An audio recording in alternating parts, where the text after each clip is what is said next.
Our second speaker is giving his number 7 speech in the Competent Communicator Manual, which is about researching your topic. It's entitled, What's in a Name? Jim, the Autobiography of Ty Cobb, Burlison.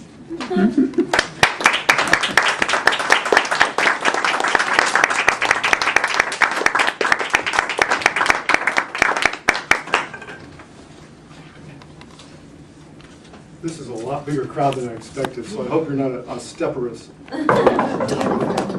Close enough. Now, please raise your hand. How many of you grew up in a small American town? Seaside small. Well, maybe about half of you. This speech is going to be about small town names. I'm going to be taking a look at those names and what they tell us about the people that live in small town America. So point number 1, do small town Americans have a sense of humor? Well, let's look at the names of the towns. First, going to start with the town of a small town called Monkey's Eyebrow in Kentucky. Somebody was looking at a map. He got its name because somebody was looking at a map. It looked like a monkey's head, and where the eyebrows would be on that monkey's head, that's where they designated Monkey's Eyebrow. The Monkey's Eyebrow is close to a small town in Kentucky called Possum Trot. So just visualize a pair of monkey eyes watching all these possums trot by. So I think that demonstrates a very clever sense of humor. And the next example, let's go to the town of Toad Suck, Arkansas. Now, Toad Suck is on the Arkansas River, and people that were waiting for the boat would stop in a local tavern, and it was said that they would suck on the bottles until they swell up like toads. So I think it's a good example of a very earthy sense of humor. The next example is Lizard Lick, North Carolina.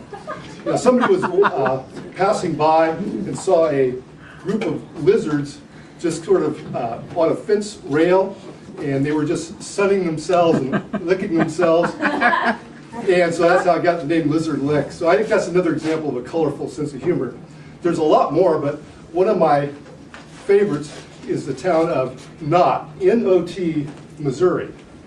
Just imagine growing up in Knott, Missouri. Where are you from, son?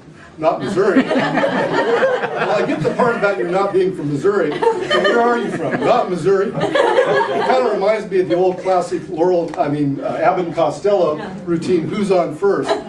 So that's a pretty sly sense of humor there. Second point, are small town Americans repressed, like so many people claim, especially those that live in the Bible Belt? Starting with Tennessee, which is the buckle on the Bible Belt, let's look at the small town names. I think they're kind of racy and suggestive, if you ask me. Start out with the town of Sweet Lips, Tennessee. From Sweet Lips, Tennessee, you can mosey on over to Hornytown, North Carolina. And then you can scoot on down to the small town of Intercourse, Alabama. Southeast from Intercourse will lead you directly to Climax, Georgia. Then there's the small town of Hookerville in Texas. And Hookerville is located, as it so happens, in Burlison County. That's named after a relative of mine who was vice president of Texas when it was an independent republic, before it was a state. And I think what happened there is that he got a little confused when they elected him vice president. He thought he was president of vice. For those of you who've been following the news, I don't think it'll come as any surprise to you that Hookerville is also connected with another vice president, or maybe connected with another vice president. It's said that Al Gore sometimes stops there. But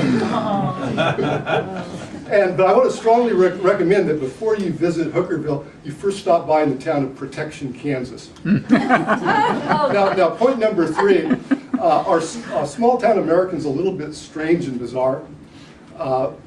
Just consider the town of Zap, North Dakota, Z-A-P. Now, they asked the people in Zap, how did you get this unusual name? They said, well, it was named after a town in Scotland. But the trouble is, there is no town in Scotland named Zap, so it's very strange. Then there's this small town of W-H-Y, Arizona. Now, I haven't been able to find out yet why Y is named Y. But apparently some folks in Nebraska had an answer for why, because they named their town Why Not? Then there's this small town in New Mexico with the bizarre name of Truth or Consequences, New Mexico. And remember the old game show, Truth or Consequences? Well, you're right, it was named after the old game show. Apparently about a half a century ago, they had a promotion on the show that said, the first town that changes its name to Truth or Consequences will air a program there. So these folks that lived in Hot Springs, New Mexico, voted to change their name to Truth or Consequences, and here it stands 50 years later with that same name. But there's a whole lot of towns with some strange names, such as Good Grief, Idaho, Ding Dong, Texas, which is the people that founded the town were named Bell. And then last but not least, we go to the town of Nowhere, Oklahoma. And the joke's on me there, because it turns out Nowhere, Oklahoma is in the county right next to the county in which my mom grew up in a small town in. And I used to spend a lot of summers there in that small town, so I was next to nowhere when I was a kid. So I hope you enjoyed this little tour of small town America. I think the name suggests that they have a very robust sense of humor in small town America. They're not very repressed, but they have a little quirky and bizarre side to them. And I think it shows that small town Americans are very free-spirited people. Thank you, Mr. Toastmaster.